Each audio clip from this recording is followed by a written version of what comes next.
Hi అండి, అందరికీ నమస్కారం. నేను మీ Jyothi. Welcome back to our channel. ఎలా ఉన్నారండి? అందరూ బాగున్నారా?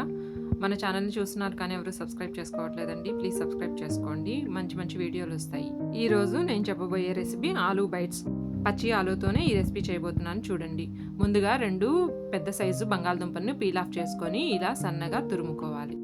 తురుముకున్న ఆలూని ఒక గిన్నెలోకి తీసుకొని సన్నగా కట్ చేసిన 2 పచ్చిమిరపకాయలు, సన్నగా కట్ చేసిన ఒక మీడియం సైజు ఉల్లిపాయ, 1 స్పూను అల్లం వెల్లుల్లి paste, 1/2 spoon salt, 1/2 spoon garam masala, 1/2 spoon chaat masala వేసుకొని బాగా కలుపుకోవాలి.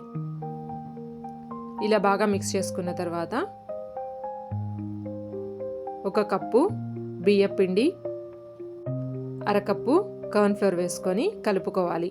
నీళ్లు పోసుకోకుండా కలుపుకోవాలి. బంగాళదుంపలో వచ్చే నీళ్ళే సరిపోతాయి.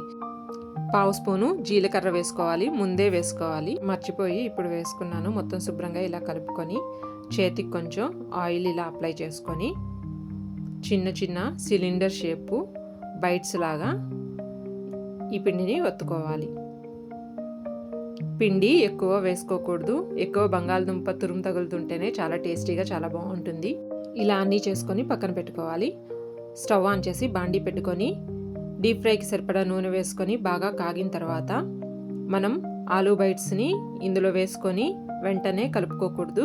కొంచెం ఆయిల్లో ఫ్రై అయిన తర్వాత తిప్పుకుంటే నీట్గా బైట్స్ ఉంటాయి. లేకపోతే వెంటనే కనుక తిప్పుకుంటే బైట్స్ విడిపోతాయి. ఇలా గోల్డెన్ కలర్లోకి వచ్చిన తర్వాత అన్నీ తీసుకొని ప్లేట్లో పెట్టుకొని దీనిలో టమాటా సాస్తో తింటే ఎంతో టేస్టీగా ఉంటుంది. ట్రై చేయండి మీరు కూడా, చాలా బాగుంటాయి. ఈ వీడియో కనుక మీకు నచ్చినట్లయితే మన ఛానల్ని సబ్స్క్రైబ్ చేసుకోండి, లైక్ చేయండి, షేర్ చేయండి. Please subscribe to my channel.